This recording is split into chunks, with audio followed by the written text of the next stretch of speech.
President Trump indicated on Sunday that he planned to reach out to Musk to speak about Starlink, asked during a Sunday gaggle aboard Air Force One whether he is going to send Starlink service to Iran amid the internet blackout imposed by the Islamic regime. President Trump indicated that he planned to reach out to Elon Musk. We may get the internet going if that's possible. We may. Do you have that clip, Rob? I have Caroline Levitt. Let me look for the Trump clip as well. We may speak to Elon because, as you know, he's very good at that kind of thing. He's got a very good company, so we may speak to Elon. I'm going to call him as soon as I'm finished with you. There has been an internet blackout in Iran. The regime brutally cracked down amid protests. Starlink is apparently providing some connectivity in the region. Brandon.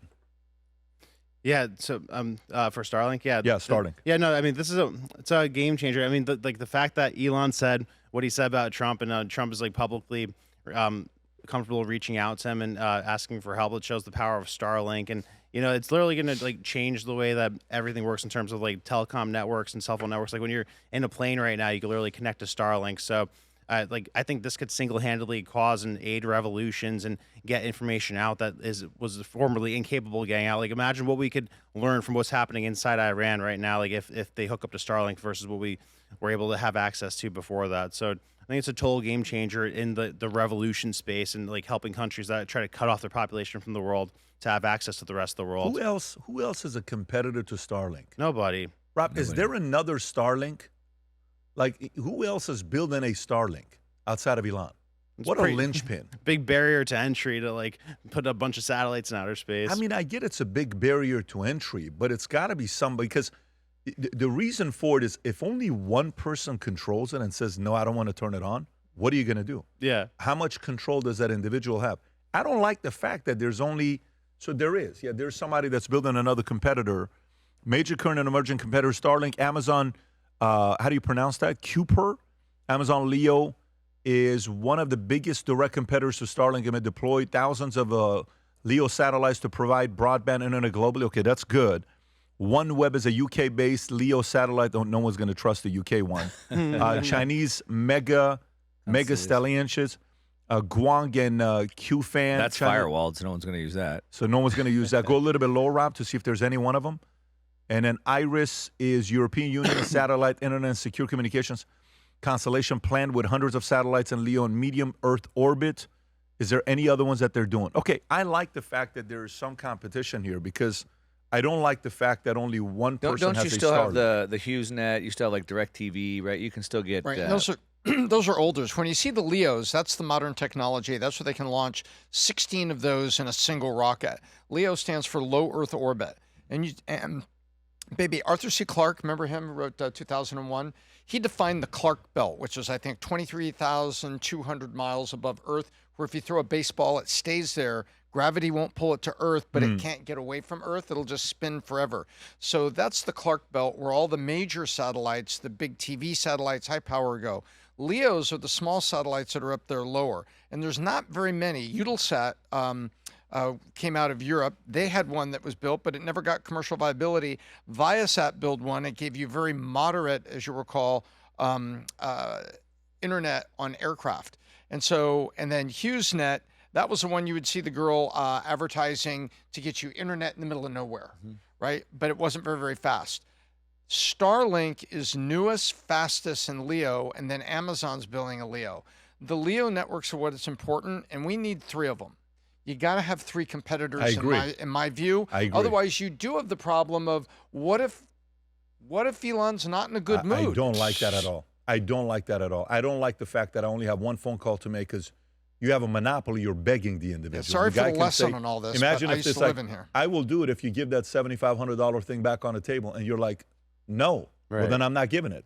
He doesn't. I don't like only one option. Mark, thoughts? Yeah, well, I mean, first of all, I think Elon is not the controlling interest. I think he has a minority shareholder of Starlink, so it's not like he's a dictator of the company. So can Starlink be approved without needing to call Elon? I don't know. I don't know. Can you see that? I don't know the corporate board governance, but I believe Elon, because I remember when in Brazil they went to sanction Starlink, and thinking about how can they sanction an American company, but he is a minority owner of Starlink, I believe. So I don't think he runs it like a dictator at the top of the board. I think there's a board there. Number one, it's not a separate. division of SpaceX, probably hell. Oh, okay. Short answer, yes, mostly because most of the caveats how Starlink's structured. Not as a separate public company. It is a division of SpaceX, which is privately held, controlled by Elon. Not 40% subject to of voting control. 40% of voting control, and even more through super vote. Oh, then it's over. It's 90%, 80%. Okay. He's probably got a setup in Delaware where 2X is it. You know which one I'm talking about, Yeah. Tom. Yep. So then that means Founders, fund Elon shares has type de thing. facto control over SpaceX and therefore Starlink. So Yeah. yes, well, it's- I stand corrected, and I absolutely agree with you. I mean, I'm all for competition, and to your point, we need competition. It always brings better products, better services, better prices, but it also prevents somebody running away, getting crazy, and trying to do something that could be detrimental. So I don't know about something like this, Mark. You know, like if you think about for you to have that kind of control, But the president has to say, "I'm going to call Elon to get it." he's more powerful than the president, especially. And wait till the No, yeah. robots come online with the the Wait robots. till the what? The robots come out and they're Right. actually. But at least the robots were going to have competition. There's a difference between the robot and internet.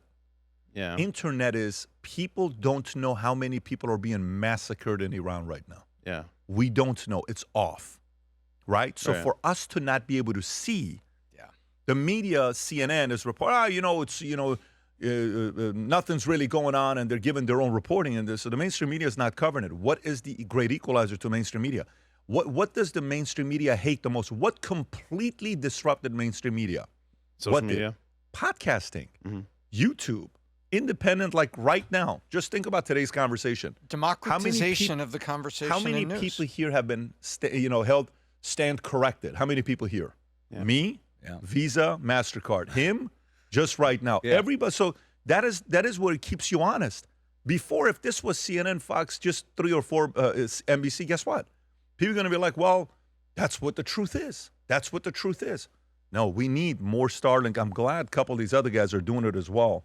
As much as I love innovators at the highest level, I like competition more than I love innovators. Yeah. Because an innovator without competition is control. Right. It's gonna be tough to compete with those rockets with how good he is with the rockets are the thing that allows him to put so many Starlinks up there. For those of you that run small businesses, this is one thing that most people are not aware of. We run a consulting firm, ourselves called Bet David Consulting, where we do engagements with around 10,000 businesses from 60 plus countries around the world. And this is 75% of our business. It's one of the best kept secrets we have in our company that no one knows about. If you come to our office and you see how we grew 9 employees just a couple of years ago to now 165 full-time employees. And if you go downstairs on where Bet David Consulting is at, the energy there is electrifying.